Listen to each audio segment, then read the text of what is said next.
Dead silence on Route 66, 3:17 a.m. Headlights catch a silhouette by the roadside. White dress, thumb out. I picked her up. She sat silently in the back, reeking of wet earth and ozone. 7 miles later, she vanished. Door locked, seat dry. Only a silver locket on the floor. Rose, 1959. Radio crackled on its own. Crash on mile 66. Girl killed instantly. I turned around and saw her again by the roadside. Route 66, the forgotten stretch between Amboy and Ludlow, California. Midnight turns the asphalt into a black river, my Ford F-150 headlights slicing through the void.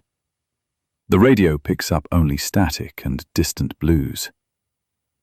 I'm Justin, 34, long-haul trucker hauling freight from LA to Albuquerque. The loneliness of the road is my constant companion, but tonight the air feels heavier than usual, like the calm before a storm that never comes. Mile 192. Headlights illuminate a figure at the shoulder, a young woman in her 20s, white knee-length dress fluttering in the wind, thumb extended in classic hitchhike pose. I pull over on instinct. The desert at night is no place for anyone alone, especially a woman.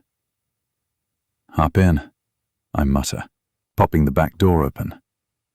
She slides into the rear seat without a word, and immediately a wave of wet earth smell hits me, mixed with sharp post-rain ozone. No greeting, no thank you. In the rearview mirror, I catch a pale face framed by dark curls falling to her shoulders, her eyes staring blankly into the distance beyond the dashboard glow. We roll forward, tires humming on cracked pavement. I try some small talk to break the silence. Where are you headed? This isn't exactly a safe night for hitchhiking out here. Complete silence from the back. Just the soft, rhythmic sound of breathing, almost too regular, like a recording on loop. 3 miles tick by on the odometer before I try again, glancing in the mirror. What's your name? Rose, she whispers, her voice barely audible, echoing strangely like it's coming from the radio speakers instead of the seat behind me. Another 4 miles pass. The wet earth smell intensifies, filling the cab, and the windows start to fog up from the inside as if someone turned on a humidifier. I can't take it anymore, and pull over onto the gravel shoulder, gravel crunching under the tires. Heart pounding a little, I twist around to check. The back seat is completely empty, door still locked from the inside. No sign of struggle or open window. But on the floor mat, right where her feet would have been, lies a silver locket on a delicate chain. I pick it up. It's ice cold, like it came straight from a freezer. Engraved clearly on the back. Rose, 1959. My pulse races as I stare at it. Before I can process, the radio snaps on by itself, static clearing to an old-timey announcer voice. Special bulletin from 1959. Tragedy on Route 66, mile 192. Young Rose M. killed in a head-on collision with a fleeing driver. The voice cuts out into heavy static.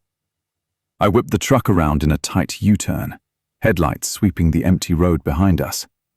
Exactly 200 yards back, her silhouette stands at the shoulder again. White dress faintly glowing in the moonlight, thumb extended just like before. I floor it back toward her, but by the time I arrive, the shoulder is utterly empty. Nothing but swirling desert sand kicked up by the wind, whispering across the endless blacktop. That empty road felt anything but empty now. My hands gripped the wheel tighter, the locket heavy in my pocket. Back in the truck, with the locket clutched in my fist, it felt unnaturally heavy, like it carried more than just metal and memories. past midnight now, but the dashboard clock stubbornly read 3:17, refusing to advance no matter how many miles I put behind me. Route 66 stretched on, desolate under the stars, mile markers flickering by dimly. Ludlow, 18 miles. The smart move was to hit the next gas station, talk to some locals. Truck stops on this stretch always have stories. And maybe this was just some desert prank or urban legend playing out. As I drove, fragments of old trucker campfire tales bubbled up from memory. Girl in white on mile 192, vanishes mid-ride, leaves behind stuff belonging to the dead. I'd laughed them off back then, chalking it up to road hypnosis and too much black coffee. But now, with the locket vibrating faintly in my pocket like a phone on silent vibrate, those stories didn't seem so funny. The wet earth smell lingered in the cab, faint but persistent, and every few minutes I'd glance in the rear view, half expecting to see her pale face there again. I pulled into the gravel lot of an abandoned roadside diner. Roy's Place, the crooked sign proclaimed, rust streaks running down like old blood tears. The building was a relic, windows boarded, but the door creaked open under my push. Inside, thick dust motes danced in my flashlight beam, countertops covered in decades of grime. And right there on the scarred wooden bar lay an open, yellowed magazine from 1959. It fell open naturally to a full-page article. Route 66 Tragedy. 19-year-old Rose from Ludlow killed returning from local dance. Driver flees scene. The black and white photo stared up at me. Same dark curls, same innocent smile, same white dress as the girl I'd just picked up. The caption chilled me. Fate's cruel signs. Her silver locket was never recovered from the wreckage. My hands shook as I snapped a photo with my phone, the flash illuminating cobwebs thick as curtains. I bolted back to the truck, slamming the door harder than necessary. As the engine roared to life, my headlights swept across the mile 192 turnoff ahead. And there she was again. Closer this time, her dress appearing soaked through, as if she'd walked through a downpour, though the sky above was crystal clear and bone dry. I crept the truck forward slowly, pulse thundering. Rose? She nodded once, slowly, and climbed into the back seat without opening the door.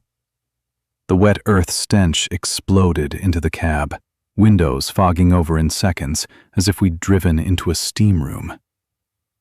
1 mile ticked by in tense silence before she whispered from the darkness behind me.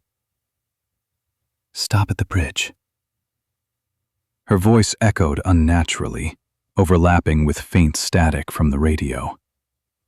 There it was, the old iron bridge spanning a dry wash, rusted sign reading M192, swinging gently in the breeze.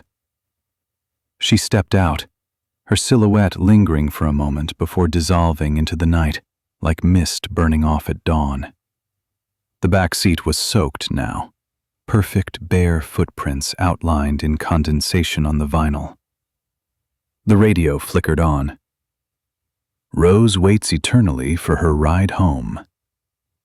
I drove on, but every glance in the rear view showed her eyes, unblinking, watching. Ludlow Motel Gas Station, 4:47 a.m. The place was a flickering oasis of fluorescent light in the endless desert dark. Vending machine coffee tasting like burnt rubber, but hot enough to steady my shaking hands. Old mechanic Bill, grizzled with 70 years chained to Route 66, listened to my story without batting an eye, his oil-stained fingers drumming on the counter. Picked her up, huh? Everyone does eventually. Everyone sees Rose. She's been hitchhiking that mile 192 stretch since '59, looking for the driver who plowed into her and vanished into the night. I'll never find him. Bastard melted into the desert like he was never there. He reached under the counter and pulled out a shoebox overflowing with faded Polaroids and printed emails. Dozens of truckers, locals, even a few tourists, all holding identical silver lockets engraved Rose, 1959. She hands them out like calling cards. New ones pop up every year, right on schedule. But here's the kicker. If you turn back for her a second time, she climbs in again, rides silent as a ghost, then leads you straight to that old bridge on M192. I fished my locket from my pocket and laid it next to the pile. Perfect match, down to the tarnished chain links. Bill just shook his head slow, like he'd seen this rodeo 100 times. Snap a pic, son. Take it to the cops in Amboy come dawn. They keep the full file. They know. I left the motel with the locket back in my pocket, the weight of it now feeling like an anchor dragging me towards something inevitable. Mile 195 blurred by under the tires, but then the headlights snagged on her silhouette again, standing rigid under the rusted "Ghost Town Ahead" sign, white dress stark against the black sagebrush. Against every screaming instinct, I pulled over. She climbed in without a sound, the cab dropping 10 degrees instantly. This time, words came from the back seat in that echoing whisper. "He's waiting at the bridge. Help me find him." The air thickened, dashboard gauges flickering erratically as the temperature plunged to 41 degrees Fahrenheit. We reached M192, the iron bridge groaning like a dying animal over the dry wash below, shadows twisting unnaturally in the moonlight. She pointed a pale hand downward. "His car is there." I killed the headlights for a moment, then flicked them back on, spotlighting a rusted hulk of a 1959 Ford wedged in the riverbed, license plate corroded beyond reading, windows shattered like it had been there decades. Heart slamming against my ribs, I climbed down from the cab, boots crunching on loose gravel. As I approached the wreck, a motionless silhouette filled the driver's seat. A man in outdated suit, face obscured by shadow, hands frozen on the wheel. Panic clawed up my throat. I spun around. Rose stood right beside me now, not 10 feet from the truck, her eyes glowing faint red in the darkness like embers in fog. "Thank you," she breathed, her form shimmering and fading into wisps of mist. Then the old Ford erupted in silent blue flame below. No smoke, no heat reaching up. Just an ethereal glow that winked out, leaving the riverbed empty as if nothing had ever been there. Amboy Police Station at first light, the squat concrete building squatting like a bunker against the rising Mojave sun. Sergeant Mendez, a Route 66 veteran with salt and pepper mustache and eyes that had seen every flavor of desert weirdness, took the locket from my outstretched hand and the photo from my phone without a flicker of surprise. He turned the silver piece over slowly under the desk lamp, tracing the Rose 1959 engraving with a calloused thumb. "Rose again, eh? 47th documented case since the incident. Descriptions match to the letter every time. White dress soaked through, wet footprints, always this exact locket design. You're not the first trucker she's flagged down this month." He slid open a deep filing cabinet drawer, the metallic scrape echoing in the quiet station, and hauled out a thick binder labeled M192 Anomalies, Restricted. Pages thick with reports, yellowed photos, even a few grainy dashcam stills, all featuring the same locket, same ghostly silhouette. "She ain't malevolent, son. Not out for revenge on innocents. Rose is seeking justice, plain and simple. Drunk driver hit her head on that night in '59. On purpose, some say, then fled the scene deep into the desert. Lockets are her calling card. her way of marking those who might help close the loop. He flipped to the official protocol form and started typing up my statement. Witness reports recurrent phantom hitchhiker activity at mile 192. Recovered artifact matches 47 prior cases. Disposition: historical anomaly. No further law enforcement action required. Typed my name, time, description, then slid the locket back across the desk. Advice from experience: don't go back out to 192 after dark. She's particular. If she senses you're helping her quest, she'll release you clean. Turn greedy or scared, and the rides keep coming. Daylight emboldened me enough to swing back by the bridge for a final check. The rusted 1959 Ford was gone without a trace, only faint tire tracks etched into the dry riverbed sand, leading nowhere. Back at the Ludlow station that evening, clusters of truckers nodded knowingly over coffee as I shared the tale. You're marked now, brother. Once Rose chooses you as a helper, the road starts whispering secrets. Watch for signs. She'll guide if there's more unfinished. Night fell heavy as I hit the road again, mile 192 approaching like a magnet. Headlights pierced the dark. There she stood, unwavering. One last pickup, I told myself. She climbed in, cab chilling instantly. He's gone now, she murmured, voice carrying finality. She turned her head slightly, a soft smile breaking through the pallor, then faded completely, leaving only warmth returning to the air. The locket in my pocket finally felt like ordinary metal. No more vibrations, no more chill. Dawn breaks over Route 66, painting the endless Mojave Desert in strokes of molten gold, chasing away the night's oppressive shadows.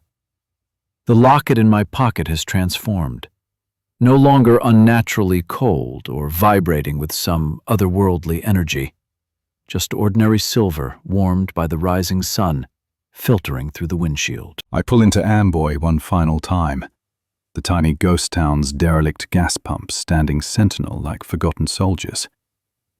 Sergeant Mendez is already at his desk, coffee steaming in a chipped mug, as if he knew I'd return. I lay the locket on the blotter before him. She let go, I say simply. He picks it up, nods with a knowing half-smile creasing his weathered face. Released clean. You're free now, Justin. Not everyone gets that ending. He adds my final statement to the binder, case number 48, and slides it back into the cabinet with a satisfied click. Outside, the desert highway hums with early morning life. A semi thunders past, kicking up dust devils that dance like celebratory spirits. Back among the truckers at Ludlow that afternoon, word spreads quick over lukewarm sodas and vending machine sandwiches. They gather around, grizzled faces lit by phone screens showing their own Rose photos. Chosen by Rose, you see farther now, one gravel-voiced vet explains, clapping my shoulder.